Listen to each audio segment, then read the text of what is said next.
In the poem Harlem by Langston Hughes, written about the revamping of traditional African American society in the early 19th century America, he asks the question, what happens to a dream deferred? Now he responds to his own question by posing possible scenarios. Does it just dry up like a raisin in the sun? Or does it fester a sore and then run? Does it stink like rotten meat or crust and sugar over like a syrupy sweet? Maybe it just sags like a heavy load. Or does it explode? This poem and the incomprehensible idea behind it became the inspiration for the 1958 play A Raisin in the Sun by Lorraine Hansberry. All four main characters in the play have dreams seemingly impossible to achieve if you consider their social and living conditions at the beginning of the plot. The Younger family is a medium-sized African-American family living in an inappropriately small apartment paid for by the wages made driving cars and cleaning houses. But each character in the play is a representation of a criticism that Hansberry has for society. Throughout the novel, she intertwines the idea drawn from Hughes's poem with the typical 1950s American values of ethnocentrism, economic status, and familial unity. The main conflict of the play arises when the younger matriarch, Lena, referred to as Mama, receives a $10,000 life insurance check following the death of her late husband, Walter Sr. It is at this point when the four main characters reveal their dreams for what they plan to do with the money, and Hansberry relates these dreams back to the Langston Hughes poem. Beneatha is the youngest daughter of Mama, and I would say that she is the festering dream holder. Her identity crisis as a brilliant college student is one of the central internal conflicts in the play. She struggles to find a balance between her African roots, symbolized by her former lover from Nigeria, Joseph Osagai, and the assimilative prosperity surrounding her, which she sees in her current boyfriend, George Murchison, who's a rich black man. Beneatha is often restless and impulsive, and she takes up guitar lessons and joins acting groups on a whim, despite the desperate pleas by her mother and her sister-in-law to settle down.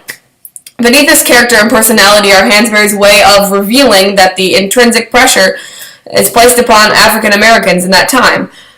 Though legally equal to white society around them, they still faced racial oppression everywhere they went, including when they tried to buy a better house for themselves, like the Younger family did in the play.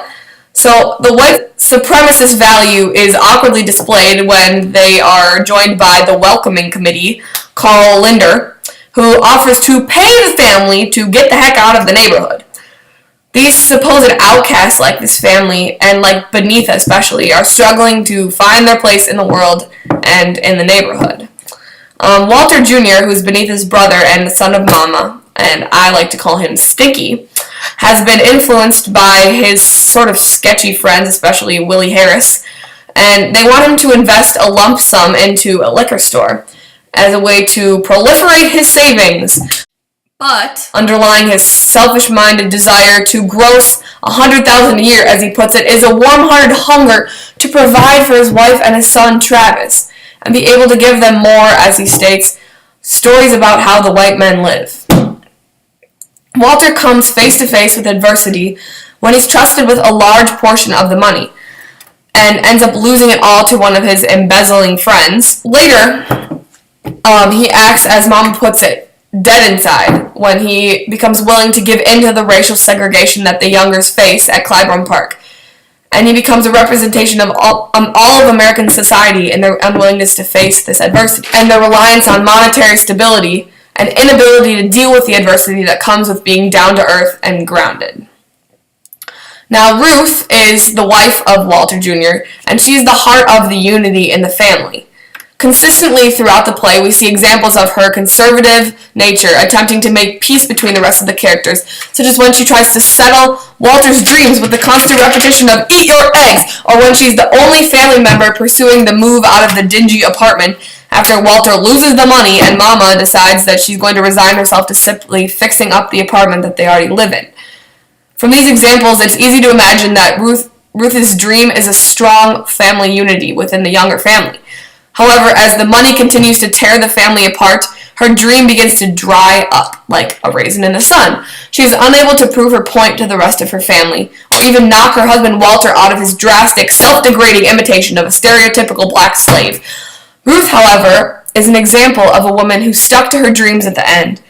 And by writing Ruth as a strict and almost controlling mother, Hansberry gives the viewer or reader an idea of someone who takes their dreams to the next level. One of the most powerful quotes from the play is Mama's recollection of her late husband's philosophy on life. He said, "Seemed like God didn't see fit to give the black man anything but dreams, but he did give us children to make the dreams seem worthwhile." It is in this statement that Hansberry sums up the theme of the entire play. Though Mama believed that she took her dream too far in buying a house, or, that is, allowed it to crust and sugar over like a syrupy sweet, it can be argued that it is not the dream itself that determines the success of the holder, but the determination and the belief of the person, and that the success of the dream is not what determines happiness, but the faith that you have that things will get better is what does. Hansberry perfectly displays this in Mama throughout the play.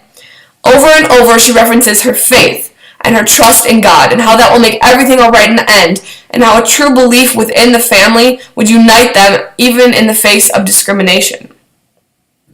She carries with her a potted plant, a symbol of growth and health, which is all that she really wants for her family as well.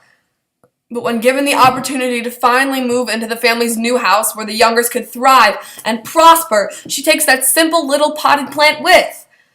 No matter how much criticism she received from her family members about the unimportance of such a little plant, she paid close attention and tended with care.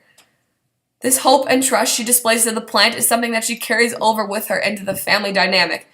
And this is a representation of the fact that just wanting something doesn't make you happy.